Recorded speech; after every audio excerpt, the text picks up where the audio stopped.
لەو شۆشە لەگەڵ مناڵەکان لە باڵەوە لە ژوور دانیشتەکە دانیشتە بووم کاتژمێر 11:32 خولەک پەیوەندی بە منەوە گیرا بۆی کە بابەتێکی بردومانی هەیە. بنەماڵەیەک و زیرانی من ئەوەتێ ماڵی من ئەوەش ماڵیوی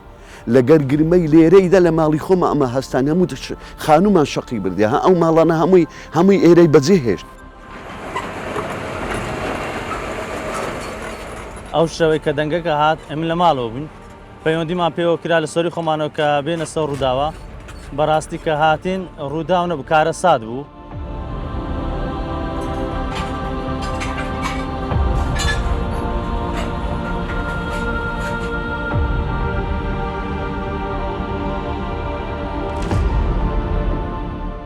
هەندێک زانیاری و معلوماتەوە وەگرت کە جەنازە هەیە ئەمەش بە دوای داگەڕاین و جەنازەی منداڵەکەمان دیتەوە ژینەخان بەڕاستی کارە ساتێکی زۆر گەورە بوو لەمە جەرجی ئەو منداڵەی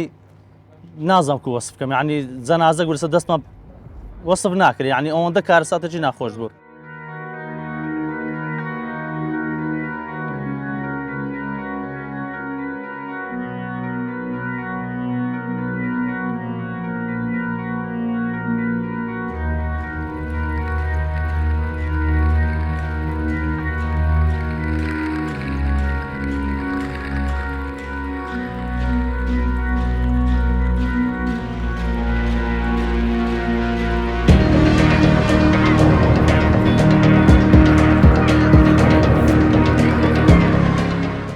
ئینسانەکە زەمیر و ئیمانی هەبی و قبول دەکات ها و کاولکاریەکی قبول دەکات.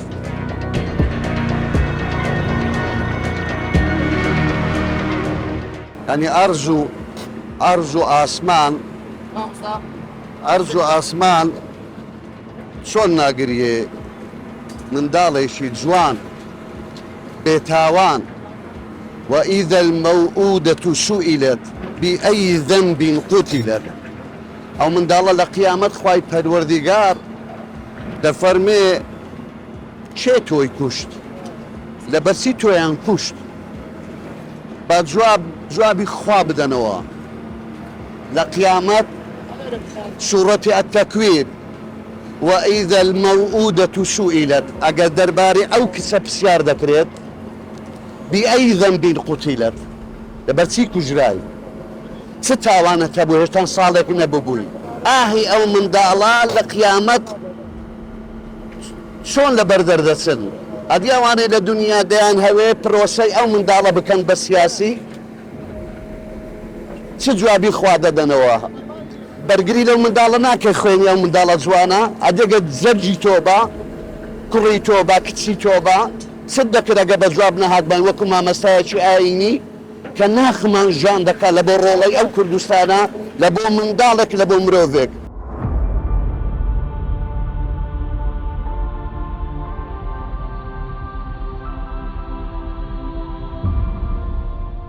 ئەدی قورئان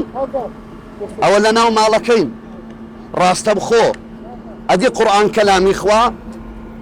ئەوە سیاسیە یانەوە ئاینە قورئانە هێشتان تۆزی لەسەر نیشتیە ئێرە جێگای مۆساد بوو مۆساد لێرە تەنزیماتی دەکرد یا قورئان دەخوێندرا جوابی خاوەنی ئەو قورئانە و خاوەنی ئەو کەلامە بدەنەوە کە خوایە ئەڵڵایە. ئەوە صحیحی بخاری ئەوە فەرمودەکانی پێغەمبەر عەلەیهی سەڵات وەسەلام بعد کتاب الله فەرمودەی پێغەمبەر عەلەیهی سەڵات وەسەلام ئەوەش موسلیمە ئەوانە یەک بە یەک ئادابی عومڕەیە کە لە عومڕەی چوت و هاتیتەوە ئەوەش قەلەم قورئانەکەیە کە قورئان پێ بخوێنێت ئەوەش دوو گوردەکانن بەرماڵەکانن ئەوەش ئاوی زەمزەم لە حەج و عومڕە لە بەخۆیان گەڕاینەوە و فتاریان بە ئاوی زمزم کردیتەوە و لە مانجی ڕەجەب الله لە مانجێک خوا و پێغەمبەر حەرامیان کردیە کوشتن و کوشتنکاری لەو مانگە پیرۆزە بە زمانی بە ڕۆژی فتار بە ئاوی زمزم بکەنەوە و دەست بە قورئان و حەدیسی پێغەمبەر و دوو گوردەوە و ئەو منداڵە جوانەتان کوشت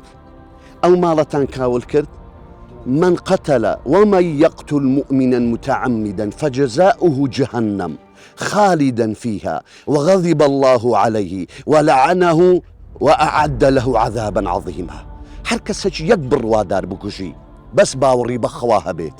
بە پێغەمبەر هەبێ، بە دینی ئیسلام هەبێ. خوای گەورە دەفەرمێت 4 جار من غەزەبی لێ دەکرم، دەیبەم بەرەو دۆزەخ، لعنەتی خۆمی لێ دەدەم، لێ تووڕە دەبم، گەورەترین عەزابیشی دەدەم لە جەهەنەمدا. پەنا بە خوای گەورە. ئەو منداڵە جوانت کوشت،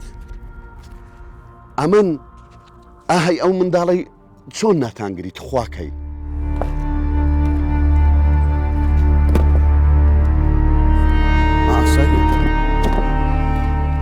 ئەوە لەبەر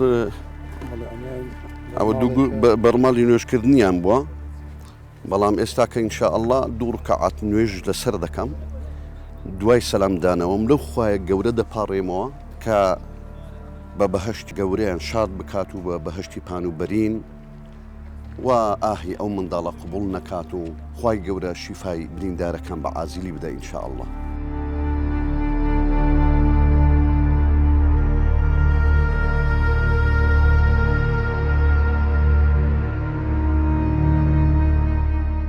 ئەی هاوار لێ بگەڕێن لە ماڵی خۆمان بە ئارامی بخەوین. وای لێ هاتووە ئێستا کە بە ئارامی نە لە باکووری کوردستان، نە لە باشووری کوردستان، نە ڕۆژ هەڵات، نە ڕۆژ ئاوا یەکێکمان بە ئارامی ناقەوین. ئەخە خوای گەورە ڕۆژێک دادێ ئاهی ئەو منداڵی ساوا و کەسێکی سەربەرماڵ دوعایەکی قبوڵ ببی لە ژێر زەمینتان دەباتە خوارێ.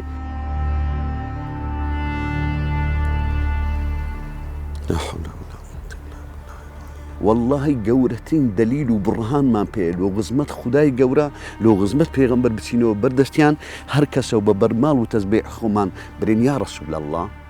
ئیلاه العالەمین. ئەو ملەتانە لۆیان لێ کردین، ئەو دەوڵەتانە لۆ تەعەدایان لێ دەکردین، لەبەرەوەی کورد بووین، کوردین ئەتۆ دروستت کردینە و اختلاف و ئەلسینەتیکم و ئەلوانیکم خوای ئێمەت بە کورد دروست کرد، ئێمەت ئەو زمانەت پێ بەخشین، ئێمە ئەو ڕەنگە پێت بەخشین، لەبەرچی ئەو تەعەدایەمان لێ دەکەن، لەبەرچی لە ناومان دەبەن قات و قڕمان دەکەن. هەمومان ئەو ڕۆلەوانە بەخوای سبەینەی لە تووە، بەخوای فەرقەی پێ ناکەن. ئەمنۆ تۆ لەلای ئەو ئیستیسنا نییە، ئەلموهیم کوردی.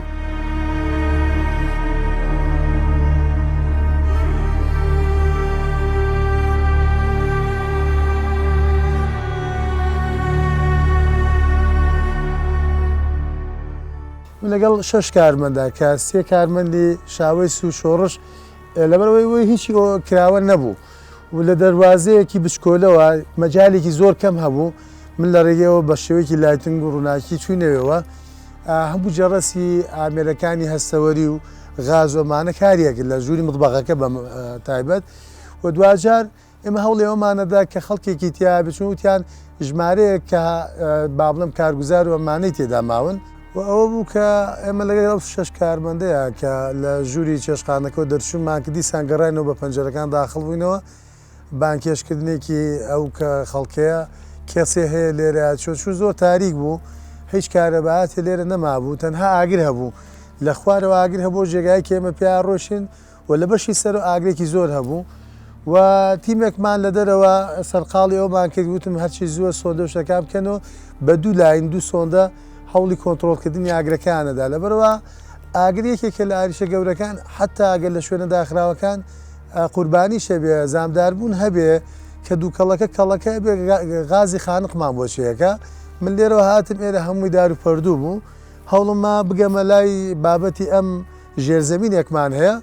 و لەوێدا 2 کارمەندم لەگەڵامانەوەبانی ترم وتم ئێوە بڕۆن گەڕام بکەن و لەوێ کە دەرگای ژێرزەمینەکە خطوورەی دارمانی هەبوو چون یەکێ لە موشکەکان هەل لێرەی داوە لەم باڵەخانەی دواوە لەم بەشەیە 5 ئەسەر هەیە کە خەڵکیڵێ 6 دانیشە، بەڵام ئێمە 5مان بینیوە یەکێ بەرکەوتێن باڵەخانە هەموم ستیلشتانی پشانۆ شیشەکان و تەسیراتێکی زۆر لە باڵەخانەکە کرد بوو. تەنانەت ئەم کۆنکرێتە گەورانە زۆری فریابم بە مەودای 50 بۆ 6 مەترێکی زیاتر لەوەش. ئەوە بوو 6 تیمی ترمان زیاد کرد، بووین بە 8 تیم و دوجار کە لە پێشی بەشی پێشەوەی وەکو چۆنێک نیمچە داڕمانێکی نوێن شاخیمان هەبوو. لەبەرەوە ئەم باڵەخانە لە ڕێگەی ئەم دار و پەردوانە سەرەکەوتین،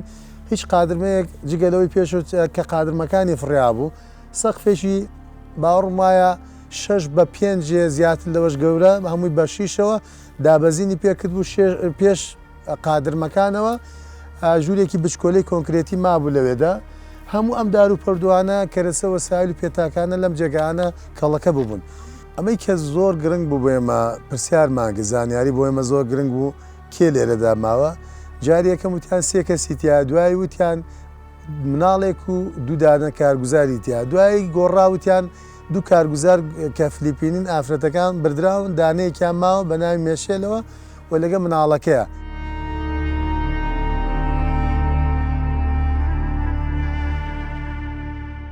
شوێنێکیان نیشانداین لە بەشی پێشەوە لە گۆشەکەیە بەردەمی 4 ژوورەکەی سەرەوە وتیان ئەلەم قەوسەیەدا پێ ئەچێتون لەبەرەوەی ژووری خەوتنی مێشێل لەمێەوە بووە ئەکرێت لە ژێر ئەم دار و پەردوایە بن. ئێمە 3 کاتژمێر و 10 خولەک لەوێ کارمان کرد وتیمی قازمان هێنا ئەفسەرەکانی لە ماڵەوە و گشتیان بانگێشمان کردن هێزمان زیاد کرد لەو شەوەدا و تا 3 کاتژمێر و 10 خولەک هیچێکمان دەست نەکەوت یەکێ لە کاکەیەکی تر لەوێدا پیا بوو مەوقعێکی تری داینێ وتی واز لەوێ بێنن بچنە سەرەوە لەبەرەوە مناڵە ژووری خەوتنەکەی لەسەرەوەیە ئەوە بوو جێگای دەستخۆشی ئەم برادرەیە کە بەڕاستی زانیارێکی پوختی داینێت چووینە سەرەوە بە مودەی چەند خولەکێک ینی باوەڕمان نیو کاتژمێرێکی نەخان واتە 4 کاتژمێر و شتێک ئەوە توانیمان تەرمی ژینا بدۆزینەوە.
جا ئەوەی ئەمە لێرە دیتمان ئەوە بە شاهێدی حاڵ و خی گەورە پێشاهێد و ئاگادارە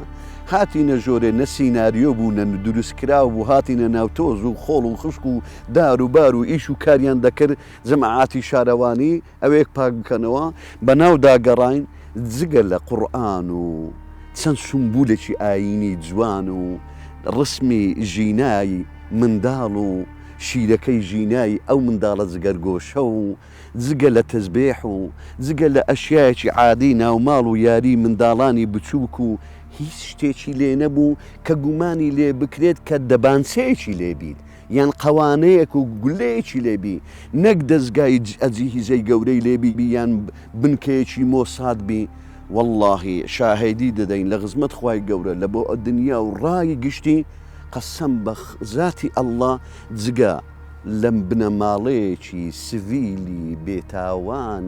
لە ماڵی خۆیان بووینە بە ئاسایی دانیشتوونە جگە لە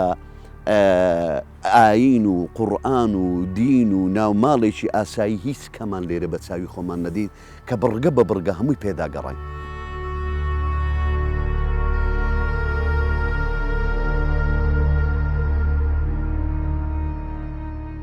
کەواتە هەموو ئەم بەڵگانە ئێرە ئەی سەلمێن ئەمە ماڵێکی ئاسایی بووە ئەم ماڵە ژیانی تیاکراوە ئەم ماڵە کارگوزاری تیابوون ئەم ماڵە جگە لەو میوانەی کە دیارە بە ڕێزێک ئۆتۆمبیلەکەی شێ لێرەیە ئەویش دیارە هەر لە ناو ڕووداوەکە گیانی سپاردووە میوانی بووە لە شوێنی دانیشتەکان لەو جێگایدا هەردووکیان لەوەیە خێزانەکەی ئەوترێ بە بریناری زامدار بوو قاچۆمانی دووچاری زەبە شواتوە وەرحاڵ دوو کوڕی کە دەستێکی کوڕێکیانی لە نەخۆشخانە لێبۆتەوە ئەمانە کە هەمووی کارەساتە